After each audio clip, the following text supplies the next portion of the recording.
আশা করছি আল্লাহর রহমতে সবাই ভালো আছে। নতুন আরেকটি চাকরির নিয়োগ বিজ্ঞপ্তি নিয়ে আপনাদের সামনে হাজির হলাম, যেখানে ইমিগ্রেশন ও পাসপোর্ট অধিদপ্তর নিয়োগ বিজ্ঞপ্তি প্রকাশিত হয়েছে। সার্কুলারটি প্রকাশিত হয়েছে 4 সেপ্টেম্বর 2025 তারিখে, যেখানে আপনারা বাংলাদেশের সকল জেলা থেকে নারী পুরুষ উভয় প্রার্থীগণ এই সার্কুলার আবেদন করতে পারবেন। এই সার্কুলার কিভাবে আবেদন করবেন, আবেদন ফি কত টাকা, আবেদন শুরু শেষ তারিখ কবে, বিস্তারিত এই ভিডিওতে তুলে ধরার চেষ্টা করব। সো ভিডিওটি না টেনে শুরু থেকে শেষ পর্যন্ত দেখতে থাকুন। মূল ভিডিও আলোচনা করার পূর্বে আপনাদের কাছে ছোট একটি রিকোয়েস্ট থাকবে, আপনি যদি আমাদের জব নিউজ টেক চ্যানেলে নতুন হয়ে থাকেন, চ্যানেলটি সাবস্ক্রাইব করে অল বাটনে প্রেস করে দেবেন, যাতে করে নতুন ভিডিও আপলোড করার সাথে সাথে আপনার কাছে নোটিফিকেশন চলে যায়। চলুন আমরা বিস্তারিত দেখে নিই। ইমিগ্রেশন ও পাসপোর্ট অধিদপ্তর নিয়োগ বিজ্ঞপ্তি। ইমিগ্রেশন ও পাসপোর্ট অধিদপ্তর রাজস্ব খাতভুক্ত নিম্নবর্ণিত শূন্যপদসমূহ অস্থায়ীভাবে পূরণের জন্য আগ্রহী বাংলাদেশী নাগরিকদের নিকট হইতে সকল জেলার নিকট হইতে অনলাইনের মাধ্যমে দরখাস্ত আহ্বান করা যাচ্ছে। প্রথমে রয়েছে 7 লিপিকার কাম কম্পিউটার অপারেটর, পদের সংখ্যা 1 জন। শিক্ষকতা যোগ্যতা থাকতে হবে কোনো স্বীকৃত বিশ্ববিদ্যালয় হতে অন্যূনত দ্বিতীয় শ্রেণী বা সমমান সিজিপিএতে স্নাতক বা সমমানের ডিগ্রি।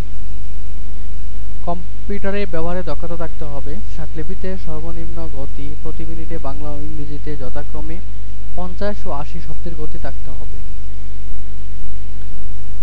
তারপর রয়েছে অফিস সহকারী কাম কম্পিউটার 10 জন লোক নিয়োগ করা হবে। শিক্ষাগত যোগ্যতা থাকতে হবে কোনো স্বীকৃত বোর্ড হইতে অনন্য দ্বিতীয় বিভাগ বা সমমান জিপিএতে উচ্চ মাধ্যমিক সার্টিফিকেট পরীক্ষায় উত্তীর্ণ। তার মানে এইচএসসি পাস হলে আপনি এই পদে আবেদন করা যাবে। পাশাপাশি কম্পিউটার ব্যবহারে দক্ষতা থাকতে হবে। কম্পিউটার ব্যবহার সংক্রান্ত ওয়ার্ড প্রসেসিং, ডাটা এন্ট্রি ও টাইপিং ইত্যাদি সর্বনিম্ন গতি প্রতি মিনিটে বাংলায় 20 শব্দ ও ইংরেজিতে 28 শব্দ থাকতে হবে।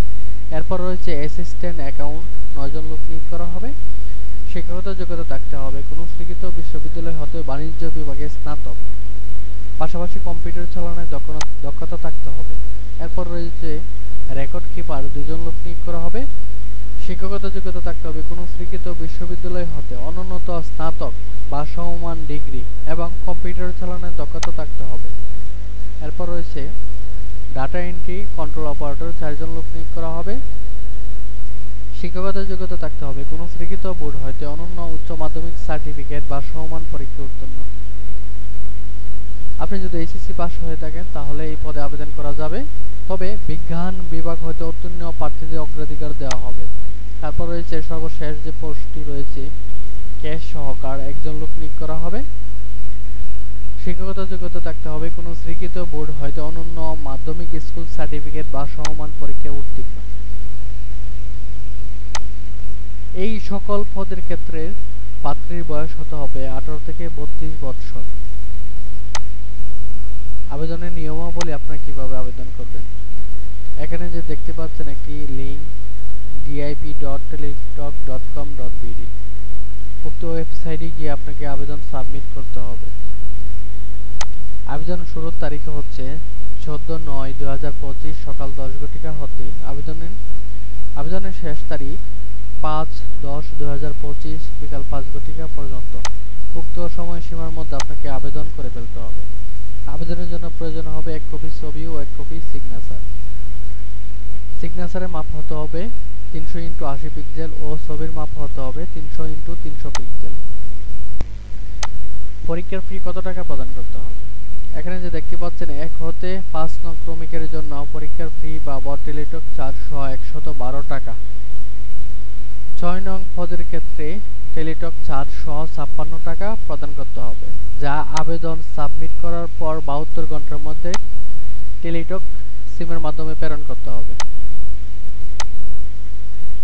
কিভাবে আবেদন করবেন আমি আবারও বলছি, আপনারা গুগলে গিয়ে সার্চ করবেন dip.teletalk.com.bd, তাহলে উক্ত ওয়েবসাইটটি আপনাদের সামনে চলে আসবে। দেন বাকি ডাটাগুলো দিয়ে আবেদন সাবমিট করে নেবেন। এই ছিল এই সার্কুলারের বিস্তারিত। তবুও কারো কোনো প্রশ্ন থাকলে অবশ্যই কমেন্ট করে জানাবেন। আজকের মতো এখানে শেষ করছি। আসসালামু আলাইকুম, আল্লাহ হাফেজ।